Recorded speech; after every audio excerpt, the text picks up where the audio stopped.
The Aftermath of Us, Chapters 16 and 17. Chapter 16, New Beginnings. 3 years later. The morning of Leo's first day of kindergarten dawned bright and clear, but Alara felt like there was a storm brewing in her chest. She stood in the kitchen, mechanically packing his lunch, while watching her now 5-year-old son carefully arrange his new school supplies in his backpack for the third time. "Mama, do you think Mrs. Rodriguez will like my dinosaur pencils?" Leo asked, his voice carrying just the slightest tremor of nervousness beneath his excitement. "She's going to love them," Alara assured him, though her own voice was thick with emotion. "Just like she's going to love you." Marcus appeared in the doorway, already dressed for work but clearly planning to drive them to school for this momentous occasion. His hair was slightly mussed from sleep, and there was something so endearingly domestic about the sight of him in his dress shirt and tie, holding a cup of coffee and watching their son with such obvious pride and love. "Ready for your big day, buddy?" Marcus asked, ruffling Leo's hair. "I think so," Leo said, then looked up at both of them with those serious brown eyes that reminded Alara so much of herself. "Will you both be here when I get home?" "I'll be here," Alara promised. "And Marcus will be home for dinner, just like always." The 3 years since their wedding had been a whirlwind of beautiful normalcy. Their Disney World honeymoon had been everything they'd hoped for and more. Leo's face when he'd met Mickey Mouse was a memory Alara would treasure forever. And the romantic dinners after Leo fell asleep exhausted from park adventures had been perfect. They'd settled into married life with an ease that still surprised her sometimes, finding rhythms and routines that worked for all three of them. Marcus had officially adopted Leo 6 months after their wedding, a process that had involved paperwork and court dates, but had felt like the most natural thing in the world.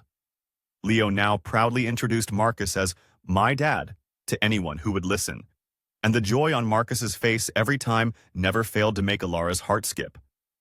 But this, sending Leo off to school, watching him take his first real steps toward independence, felt monumental in a way that caught her off guard.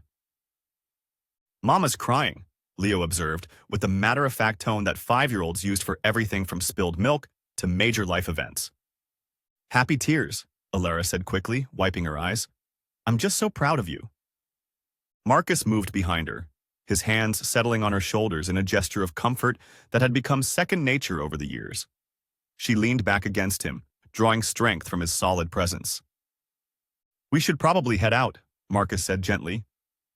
"Don't want to be late on the first day." The drive to school was filled with Leo's chatter about everything he planned to learn and all the friends he was going to make. Alara found herself memorizing every detail. The way the morning light caught in his hair, the excited bounce in his voice, the careful way he held his new backpack like it contained treasures. Walking him to his classroom felt surreal. Leo, who had always been confident and outgoing, suddenly seemed so small among all the other children and parents. But when Mrs. Rodriguez, a warm woman with kind eyes and a genuine smile, knelt down to greet him, Leo's nervousness melted away. "I brought dinosaur pencils," he announced proudly, and Mrs. Rodriguez's delighted response confirmed that Alara had been right. She was going to love him. The goodbye was harder than Alara had expected. Leo hugged them both fiercely, then marched into the classroom with the determined stride of someone embarking on a great adventure. Alara managed to hold it together until they reached the car, and then the tears came in earnest. "He's going to be fine," Marcus said, pulling her into his arms in the school parking lot while other parents navigated their own emotional moments around them. "I know," Alara sobbed into his shirt. "I know he is. It's just, he's growing up so fast. It feels like yesterday he was breaking his arm and meeting you for the first time, and now he's starting school and becoming his own person." "He's still our little boy," Marcus reminded her, his voice gentle. "He's just expanding his world a little." "When did you become so wise about parenting?" she asked, pulling back to look at him through her tears. "I had a good teacher," he said, brushing a tear from her cheek with his thumb. "The best mom I know." The compliment made her cry harder, but they were good tears, the kind that came from being overwhelmed by love and gratitude for the life they'd built together. They drove home in comfortable silence, both lost in their own thoughts about this new chapter. The house felt strangely quiet without Leo's constant chatter, and the sound of his toys scattered across every surface. "So," Marcus said as they stood in their living room, looking around at the unusual tidiness, "what do we do now?" Ilara looked at him, her husband, her partner, the man who had seamlessly woven himself into the fabric of their lives and made everything better, and felt a familiar heat pool low in her belly. It had been months since they'd had the house completely to themselves during the day, and the possibilities suddenly seemed endless. "I can think of a few things," she said, stepping closer to him with a smile that was pure invitation. Marcus's eyes darkened with understanding and desire. "Leo won't be home for 6 hours?" 6 whole hours, Ilara agreed, reaching up to loosen his tie. "However will we fill the time?" "I have some ideas," Marcus said, his voice already rough with want. They came together with the desperate passion of parents who had learned to steal moments, but this time there was no urgency, no need to be quiet or quick. Marcus lifted her easily, carrying her toward their bedroom while she worked at the buttons of his shirt. "I love you," he said against her lips as he set her down beside their bed. "Show me," she breathed, and he did. They made love with a tenderness and intensity that left them both breathless, taking their time to explore and worship each other's bodies without the usual constraints of time and noise. When they finally collapsed together, both sated and glowing, Ilara felt like she was floating. "That was," she began, then trailed off, unable to find adequate words. "Amazing," Marcus finished, pressing a kiss to her temple. "We should send Leo to school more often." Ilara laughed, swatting at his chest playfully. "Don't even joke about that. I'm already missing him, and it's only been 2 hours." "He's going to love it," Marcus assured her. "And so are we. Think about it. We'll have time for actual conversations again. Date nights that don't require a babysitter. Lazy Sunday mornings." "And afternoon delight," Ilara added with a grin. "Definitely afternoon delight," Marcus agreed, pulling her closer. They spent the rest of the morning in bed, talking and laughing and making love again with the luxury of time and privacy.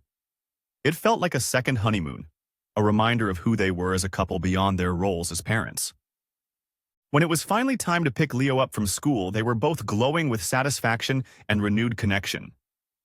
Leo bounded out of the classroom full of stories about his new friends and everything he'd learned, his excitement infectious. "How was your first day?" Ilara asked as they drove home. "The best," Leo announced. "Tommy has a pet hamster, and Sarah knows all the dinosaur names too, and Mrs. Rodriguez said I'm a very good listener. Can I go back tomorrow?" "Every day," Marcus assured him, catching Ilara's eye in the rearview mirror with a look full of promise. That evening, as they sat around the dinner table, listening to Leo recount every detail of his school day, Ilara felt a contentment so complete it was almost overwhelming. This was their life, beautiful and messy and constantly evolving, but always filled with love. Later, after Leo was asleep and they were curled up on the couch together, Marcus brought up something that had been on his mind. "I've been thinking," he said, his fingers tracing lazy patterns on her arm, "about what you said this morning, about Leo growing up so fast. What about it? Maybe it's time we started thinking about giving him a little brother or sister." Ilara's heart skipped. They'd talked about having more children before, but always in abstract terms, someday plans that felt distant and theoretical. But now, with Leo in school and their marriage stronger than ever, it suddenly felt real and possible and wonderful. "Are you serious?" she asked, turning to look at him. "Completely serious," Marcus said, his eyes warm with love and hope. "I love our family, but I think there's room for one more. What do you think?" Ilara kissed him, pouring all her love and excitement into the contact. "I think," she said against his lips, "that Leo would make an amazing big brother." "Is that a yes?" "That's a yes," she confirmed, and Marcus's smile was radiant. As they held each other on the couch, talking quietly about their hopes and dreams for their expanding family, Ilara felt like the luckiest woman in the world. Leo was thriving, their marriage was stronger than ever, and now they were planning to add another little person to their perfect chaos. Life, she thought, just kept getting better. Chapter 17. Growing Pains and Growing Love.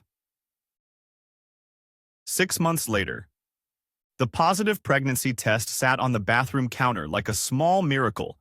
Two pink lines that represented everything Alara and Marcus had been hoping for. She'd suspected for a week. The familiar nausea, the exhaustion that felt different from regular tiredness, the way certain smells made her stomach turn. But seeing the confirmation still took her breath away. "Marcus," she called, her voice shaking with excitement and disbelief. He appeared in the doorway within seconds, his hair still damp from his shower and concern written across his features. "What's wrong? Are you—" His eyes fell on the test in her hands, and his expression shifted from worry to wonder to pure joy in the space of a heartbeat. "Really?" he asked, his voice barely above a whisper. "Really," she confirmed, holding up the test with a trembling hand. Marcus crossed the bathroom in 2 strides, sweeping her into his arms and spinning her around until she was laughing and dizzy. When he finally set her down, there were tears in his eyes. "We're having a baby," he said, like he couldn't quite believe it. "We're having a baby," she agreed, and the words felt like magic. They held each other in the steamy bathroom, both crying and laughing and overwhelmed by the magnitude of what this meant. Another child. Another chance to watch Marcus become a father all over again. Another little person to love and protect and guide through the world. "When do we tell Leo?" Marcus asked, his hands already moving protectively to her still flat stomach. "Soon," Alara said. "But maybe we wait until after the first doctor's appointment. Make sure everything's okay?" "Good idea," Marcus agreed, though she could see the effort it took for him to contain his excitement. "God, I can't believe we're doing this again." "Having second thoughts?" she teased. "Never," he said firmly, cupping her face in his hands. "I can't wait to see you pregnant again, to watch our family grow, to see Leo as a big brother. I love you so much." "I love you too," she whispered. And when he kissed her, it tasted like promises and forever. The next few weeks passed in a blur of secret smiles and hidden morning sickness. Leo, now settled into the routine of kindergarten and thriving in ways that made Alara's heart swell with pride, remained blissfully unaware of the changes happening around him. He came home each day full of stories about his friends and his teacher, his confidence growing with each passing day. The first doctor's appointment confirmed what they already knew. Alara was about 8 weeks along, with a due date in early fall. Dr. Martinez, the same obstetrician who had delivered Leo, was delighted to see them again. "Everything looks perfect," she assured them as they stared at the fuzzy image on the ultrasound screen. "Strong heartbeat, good size for gestational age. How are you feeling?" "Tired," Alara admitted, "and nauseous, but not as bad as with Leo. That's normal. Every pregnancy is different." Dr. Martinez printed out several copies of the ultrasound photo, handing them over with a smile. "Congratulations. You're going to have another beautiful baby." Walking out of the doctor's office with the ultrasound photos felt surreal.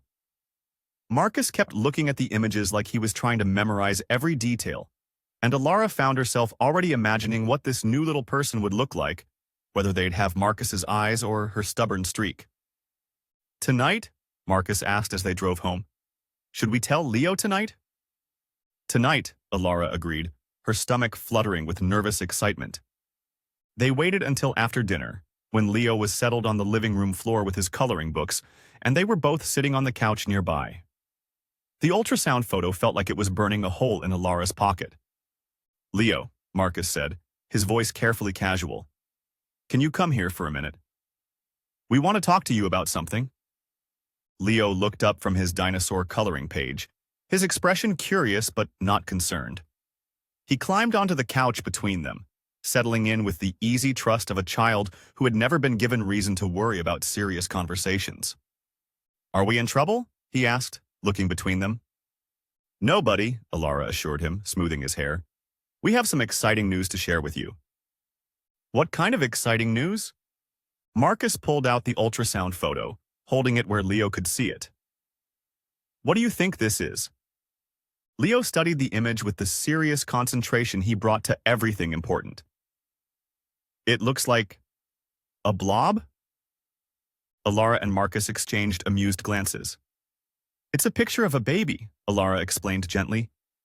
A baby that's growing in Mama's tummy. Leo's eyes went wide. A real baby? A real baby, Marcus confirmed. You're going to be a big brother. The silence that followed felt endless. Leo stared at the photo, then at Alara's stomach, then back at the photo. Alara held her breath, suddenly terrified that he might not be happy about sharing their attention with another child. Then Leo's face broke into the biggest smile she'd ever seen. Really? Really, really? He asked, bouncing slightly on the couch. Really, really, Alara confirmed, and Leo launched himself into her arms with such enthusiasm that she laughed despite the tears that were suddenly streaming down her face. When will the baby come out? Leo asked, pulling back to look at her stomach with fascination. In about 7 months, Marcus explained. Right around when school starts again in the fall? Will it be a boy baby or a girl baby? We don't know yet, Alara said. What do you think you'd like? Leo considered this with the gravity of someone making a very important decision. I think either one would be good, but if it's a boy, we could teach him about dinosaurs. And if it's a girl, she could learn about dinosaurs too. Dinosaurs for everyone, Marcus agreed solemnly. Can I tell my friends at school? Leo asked. Of course, Alara said, but maybe wait until next week. We want to make sure the baby is growing nice and strong first. Okay, Leo agreed readily. Then, with the sudden shift in attention that was typical of 5-year-olds, he slid off the couch and returned to his coloring. I'm going to draw a picture of our family with the baby. As they watched him carefully select a new crayon and begin adding a fourth figure to his family portrait, Alara felt Marcus's hand find hers and squeeze gently. That went well, he said quietly. Better than well, she agreed. He's going to be an amazing big brother. Just like you're going to be an amazing mother to 2 children. The thought was both thrilling and terrifying. She'd barely figured out how to balance being a mother to Leo with being a wife to Marcus, and now they were adding another variable to the equation. But looking at their little family, Marcus reading over Leo's shoulder as he explained his artistic choices, the ultrasound photo still sitting on the coffee table like a promise of things to come, she felt ready for whatever challenges lay ahead. That night, after Leo was asleep and they were getting ready for bed, Marcus brought up something that had been on his mind. We should probably start thinking about practical things, he said, pulling back the covers. The nursery, a bigger car, all the baby gear we'll need. The nursery, Alara repeated, looking around their bedroom. We'll have to convert the office. Or, Marcus paused, looking suddenly uncertain. We could think about getting a bigger place. A house, maybe. With a yard for the kids to play in. Alara felt her heart skip. They'd been happy in their apartment, but the idea of a house, a real home with space for their growing family, was incredibly appealing. You want to buy a house? She asked. I want whatever makes you happy, Marcus said. But yes, I think I'd like that. A place that's really ours, where the kids can run around and we can have barbecues and maybe even get that dog Leo's been asking for. A dog too? Alara laughed. You're really going all in on this suburban family dream. Is that what this is? Marcus asked, pulling her into his arms. A dream? The best dream, she confirmed, standing on her tiptoes to kiss him. And yes, let's start looking at houses. I want our baby to come home to a place where they can grow up and be happy. Our baby, Marcus repeated, his hands moving to rest on her stomach. I still can't believe it. Believe it, Alara said, covering his hands with hers. In 7 months, we're going to have 2 kids and probably no idea what we're doing. We'll figure it out, Marcus said confidently. We always do. As they settled into bed, Alara's head on Marcus's chest and his hand still resting protectively on her stomach, she felt a peace settle over her that was becoming familiar. This was their life. Constantly changing, always challenging, but filled with so much love that sometimes she felt like her heart might burst from the sheer joy of it all. Tomorrow they would start looking at houses. Next week they would tell their families about the baby.